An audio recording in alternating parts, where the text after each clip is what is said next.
അപ്പോൾ നമ്മുടെ സൺഡേ വ്ളോഗിൻ്റെ കണ്ടിന്യൂഷനാണ്. അപ്പോൾ അടുക്കള പണിയൊക്കെ കഴിഞ്ഞു, നമുക്ക് കുളിക്കാൻ പോകാം. ഹൈഫൻ്റെ ഒരു ക്ലെൻസർ ഞാൻ മേടിച്ചിട്ടുണ്ടായിരുന്നു. It was a flop. ഇത്ര പെട്ടെന്ന് എനിക്ക് പിമ്പിൾസ് തന്ന മറ്റൊരു ഫേസ് വാഷും ഇല്ല. ആ ക്രെഡിറ്റ് ഹൈഫനുള്ളതാണ്. അപ്പോൾ അത് പോയി കിട്ടി. പിന്നെ അത് കഴിഞ്ഞ് കുളിച്ചു, ഡ്രസ്സൊക്കെ ഇട്ടു, രണ്ട് ഡാൻസൊക്കെ തുള്ളിയ ശേഷം നമുക്ക് മേക്കപ്പ് ഇടാം. അപ്പോൾ എൻ്റെ മേക്കപ്പ് എന്ന് പറയുന്നത് ഞാൻ കുറേ വീഡിയോസിലൊക്കെ കാണിച്ചിട്ടുണ്ട്. I just love putting on makeup. അതുകൊണ്ട് ജസ്റ്റ് ഒന്ന് കാണിക്കുന്നേ ഉള്ളൂ. അപ്പം ഞാൻ ബ്ലഷ് ഇട്ടു, പിന്നെ എന്താ പറയുക, കളർ കറക്റ്റ് ചെയ്തു. ഞാനൊരു പീച്ച് കറക്റ്റർ വെച്ചാൽ കളർ കറക്റ്റ് ചെയ്യുന്നത്. അപ്പോൾ ഇത് ബെല്ലാവിറ്റ എന്ന് പറഞ്ഞ ബ്രാൻഡിൻ്റെ ഒരു കറക്റ്റർ കേട്ടോ. അതിൽ ഇൻബിൽറ്റ് ആയിട്ടുള്ള സ്പഞ്ച് ഉണ്ട്. അപ്പോൾ അത് വെച്ച് നമുക്ക് നന്നായിട്ട് എന്താ പറയുക, ബ്ലെൻഡ് ചെയ്ത് കൊടുക്കാം. പിന്നെ ആസ് യൂഷ്വൽ കൺസീലറും കോമ്പാക്റ്റും ലിപ്സ്റ്റിക്കൊക്കെ ഇട്ട് സെറ്റായി. അപ്പോൾ ചില ദിവസങ്ങളിൽ എൻ്റെ മേക്കപ്പ് സ്കിൽസിനോട് എനിക്ക് തന്നെ ഭയങ്കര ബഹുമാനം തോന്നാറുണ്ട്. അങ്ങനത്തെ ഒരു ദിവസം ആയതുകൊണ്ടാണ് ഇത്ര പട്ടിഷോ കാണിച്ചത്. പിന്നെ ഈ ഡ്രസ്സ് 2018 എന്തോ ഞാൻ മേടിച്ചാണ് ഈ ഡ്രസ്സും ഈ ഷ്രഗ്സും separate. It still suits me so well. I think black dress എന്ന് പറയുന്നത് എല്ലാവരുടെയും ഒരു ഫേവറേറ്റ് ആയിരിക്കും. അപ്പോൾ എനിക്ക് ഭയങ്കര ഇഷ്ടമാണ്. അതിൻ്റെ ഒരു എക്സ്ട്രാ കോൺഫിഡൻസ് എനിക്കുണ്ട്.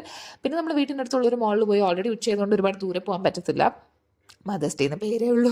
ഇത് മോർ ലൈക്ക് കുട്ടി ഡേ, കുട്ടിയുടെ ദിവസമാണ്. പിന്നെ മദേഴ്സ് ഡേ, ഫാദേഴ്സ് ഡേ എന്നൊക്കെ പറയുന്നത് മൊത്തത്തിൽ ഒരു മാർക്കറ്റിംഗ് കളിയാണല്ലോ. പിന്നെ അവിടെ പുതുതായിട്ട് എൻ്റെ ഒരു സാധനമായിരുന്നു. കഴിഞ്ഞ പ്രാവശ്യം ഞങ്ങൾ വന്നപ്പോൾ കണ്ടിട്ടുണ്ടായിരുന്നില്ല, ഈ കോട്ടൺ ക്യാൻഡി മേക്കർ. അപ്പം നല്ല ഒരു രസം തോന്നിയിട്ട് ഞാൻ ഇതിന് വേണ്ടി ഇറങ്ങി തിരിച്ചതാണ്. അപ്പോൾ പല ഷേപ്സിലും നമുക്ക് കോട്ടൺ ക്യാൻഡീസ് ഉണ്ടാക്കി മെഷീൻ തന്നെ ഉണ്ടാക്കി തരും.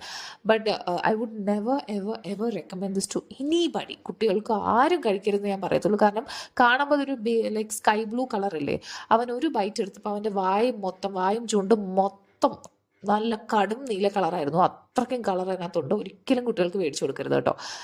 പിന്നെ എന്തായാലും ഫുഡൊക്കെ കഴിച്ചു. പിന്നെ കുറച്ച് ഷോപ്പിംഗ് ഒക്കെ ചെയ്തു. അപ്പം നൈക്കിൽ കെ ബ്യൂട്ടിയുടെ ഒരു ലിപ്സ്റ്റിക്ക് വാങ്ങിക്കണമെന്ന് എനിക്കുണ്ടായിരുന്നു. ചില സമയത്തൊക്കെ എനിക്ക് തോന്നാറുണ്ട് ഷോപ്പിൽ വന്ന് നമുക്ക് ഷെയ്ഡ്സ് നോക്കി മേടിക്കാം. കാരണം നമ്മൾ ഓൺലൈൻ മേടിക്കുമ്പോൾ ചിലപ്പോഴെങ്കിലും പണി കിട്ടാറുണ്ട്. അങ്ങനെ എന്തായാലും അവിടെ വന്നപ്പോഴത്തേക്ക് ആ കുട്ടിക്കാണെങ്കിൽ അവിടുത്തെ നിൽക്കുന്ന ആൾക്ക് എനിക്ക് നൈക്കയുടെ ലിപ്സ്റ്റിക്ക് തന്നെ മേടിച്ചു തരണമെന്നൊരു വാശിയായിരുന്നു. അവസാനം ഞാൻ കെ ബ്യൂട്ടിയിൽ തന്നെ ഉറച്ചു നിന്നു.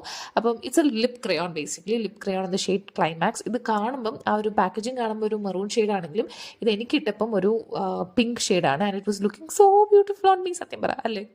എന്തായാലും അതൊക്കെ കഴിഞ്ഞൊരു ഈവനിങ് വോക്ക് കഴിഞ്ഞപ്പോഴത്തേക്കും സൺഡേ ഖത്തം. ബൈ.